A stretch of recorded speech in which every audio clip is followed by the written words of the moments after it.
Welcome back to my channel make science easy. और आज हम पढ़ने वाले हैं velocity time graph for uniform velocity. तो पिछले प्रीवियस वीडियो में हमने यूनिफॉर्म और नॉन यूनिफॉर्म मोशन के लिए ग्राफ और उसका जो डिस्टेंस है वो कैलकुलेट किया था। तो अब यहाँ पे हम क्या करेंगे, velocity time graph for uniform velocity के लिए डिस्टेंस को हम कैलकुलेट करेंगे। ओके स्टूडेंट्स, तो इसके पहले यहाँ पे क्वेश्चन है यूज़ यूर ब्रेन पावर। तो क्या क्वेश्चन है वो हम थोड़ा डिस्कस कर लेते हैं कि what differences do you see in the graph of uniform and non uniform motion. Okay, तो यहाँ पे देखो क्या क्वेश्चन है कि what difference do you see in the graph of uniform and non uniform motion. तो uniform and non uniform motion का जो ग्राफ है वहाँ पे हमें क्या डिफरेंस दिखाई दिया। यूनिफॉर्म मोशन का ग्राफ कैसा था, it is a straight line, है ना। और नॉन यूनिफॉर्म मोशन का ग्राफ कैसा था, it is like curve. Okay, तो ऐसा कुछ तो भी था, या फिर वो उसकी जो लाइन है वो स्ट्रेट लाइन नहीं थी, है ना। तो ये डिफरेंस था यूनिफॉर्म और नॉन यूनिफॉर्म मोशन के ग्राफ में। बिकॉज यूनिफॉर्म मोशन का जो ग्राफ है वो मोशन यूनिफॉर्म होने की वजह से जो भी व्हीकल है उसकी जो सर्टन टाइम के साथ जो स्पीड है वो कांस्टेंट होती है, इसलिए जो ग्राफ है वो हमें स्ट्रेट लाइन मिलता है। बट नॉन यूनिफॉर्म मोशन में क्या होता है कि जो व्हीकल है उसकी जो स्पीड है वो टाइम के साथ चेंज होती है ना। तो इसीलिए उसका जो ग्राफ है वो हमें कर्व लाइन मिलता है, या फिर कैसा भी मिल सकता है, आड़ा टेढ़ा। Okay student, so this is the main difference between graph of uniform and non uniform motion. Then बाद में हम देखते हैं कि velocity time graph for uniform velocity. ठीक है, तो यूनिफॉर्म वेलोसिटी के लिए अभी हमें वेलोसिटी टाइम ग्राफ यानी प्लॉट किया हुआ है ऑलरेडी, और यहाँ पे एग्जांपल बताया है। तो इस एग्जांपल की मदद से उस व्हीकल ने कितना डिस्टेंस कवर्ड किया वो हमें कैलकुलेट करना है। ओके, तो ग्राफ को पहले ऑब्जर्व कर लेते हैं कि यहाँ पे हमें एक्स एक्सिस पे क्या लेना है, time. Okay students, x axis पे क्या लेंगे, टाइम, और वाई एक्सिस पे क्या लेंगे, वेलोसिटी। ओके, जो भी वेलोसिटी है व्हीकल की, तो वाई एक्सिस पे लेंगे वेलोसिटी और एक्स एक्सिस पे क्या लेंगे, टाइम। ओके, तो यहाँ पे मैं एग्जांपल अभी पढ़ती हूँ कि अ train is moving with a uniform velocity of 60 kilometre per hour. Okay, तो यहाँ पे ट्रेन का एग्जांपल दिया है उन्होंने, और ये जो ट्रेन है वो मूव हो रही है कंटिन्यूसली किस वेलोसिटी के साथ में, यूनिफॉर्म वेलोसिटी के साथ में, और ये वेलोसिटी है ट्रेन की 60 किलोमीटर पर आवर। तो इस ट्रेन की वेलोसिटी कितनी है, 60 किलोमीटर पर आवर। तो ये कितने आवर के लिए उसका कंटिन्यूस ट्रैवलिंग शुरू है, 5 आवर्स के लिए, और 5 आवर्स के लिए इसकी जो वेलोसिटी है वो कितनी है, 60 किलोमीटर। ओके, तो देखिए यहाँ पे भी हमें दिखाई देता है। सो 5 आवर्स के लिए देखो 1 2 3 4 5 आवर्स के लिए इसकी जो वेलोसिटी है वो कितनी है, 60 kilometre. Means there is no change in the velocity. तो इसी के लिए तो हमने कहा है कि यूनिफॉर्म वेलोसिटी। ठीक है, टाइम के साथ में यहाँ पे जो वेलोसिटी है वो चेंज हो रही है क्या, नहीं। That's why this is the uniform velocity. Then the velocity time graph for this uniform motion is shown in figure 1.7. Then point 1, with the help of graph, how will you determine the distance covered by the train between 2 and 4 hours? तो अभी हमें क्या calculate करना है कि graph की मदद से हमें ट्रेन ने दूसरे और चौथे आवर के बीच में कितना डिस्टेंस कवर्ड किया है वो हमें कैलकुलेट करना है। ओके स्टूडेंट्स, अब आपको समझ में आया कि ट्रेन ने दूसरे और चौथे आवर के बीच में कितना डिस्टेंस कवर्ड किया है वो कैलकुलेट करना है। ठीक है, ग्राफ की मदद से।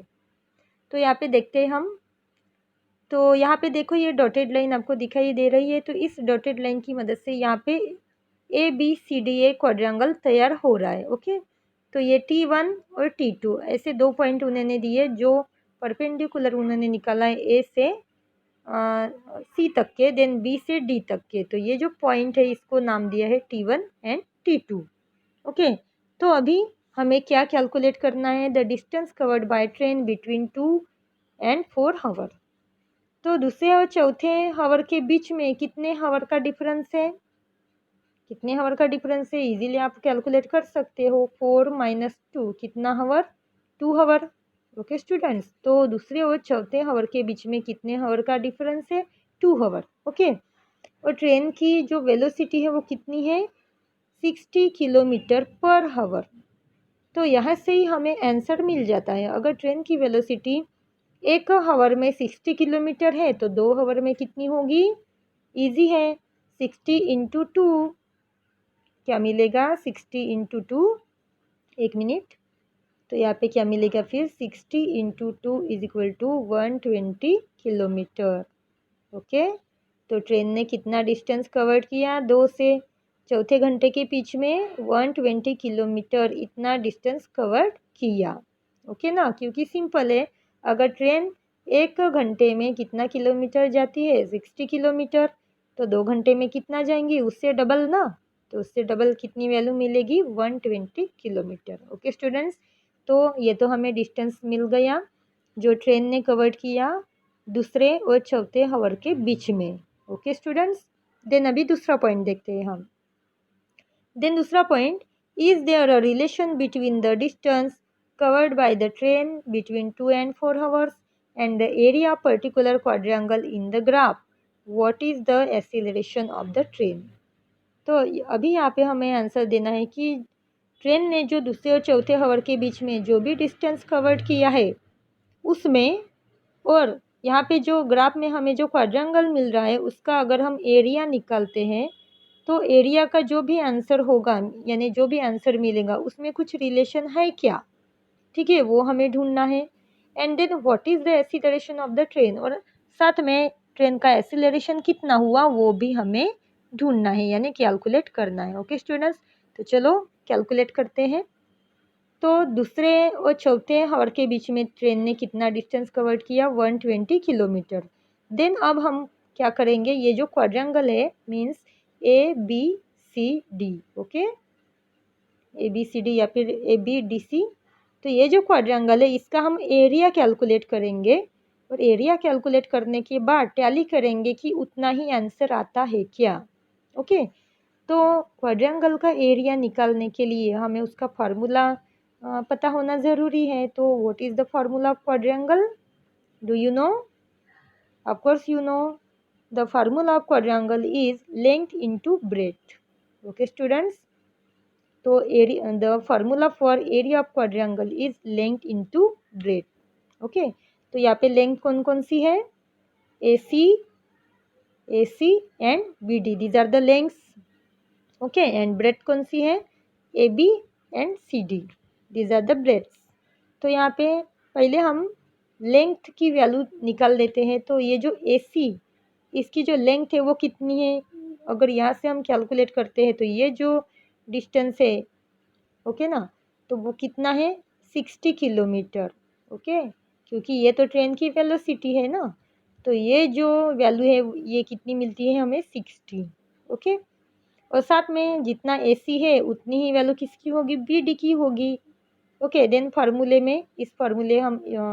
में हम उसको पुटअप कर देते हैं, length into breadth equal to area. Okay, तो लेंथ तो यहाँ पे हमें मिल गई कितनी है, 60 किलोमीटर। देन ब्रेथ, तो अभी ब्रेथ यहाँ पे कौन सी है, AB एंड CD, तो CD की वैल्यू भी देख लो आप, CD का डिस्टेंस देख लो आप कितना है, 2 and 4। ओके, 2 3 4, इसका मतलब क्या है, इसकी जो लंबाई है, इसकी जो लेंथ है वो कितनी होगी, 4 - 2, तो 4 - 2 कितना होता है, 2। ओके स्टूडेंट्स, क्योंकि ये हावर है, जो CD की वैल्यू है वो एक्चुअली हावर है। ओके, तो 4 - 2 हमें कितना मिलेगा, 2। देन 60 × 2 कितना होता है, 120। तो ठीक है, अभी इस क्वाड्रेंगल का एरिया कितना है, 120 kilometre. Okay students, so this is the answer and this is the area of quadrangle. तो पहले पॉइंट में हमें कितना आंसर मिला था, 120, और दूसरे पॉइंट का भी आंसर कितना है, 120, यानी ये दोनों आंसर सेम है। ओके, मीन्स यहाँ पे रिलेशन है, यानी दोनों का रिलेशन साथ में है। अगर जितना भी हम ट्रेन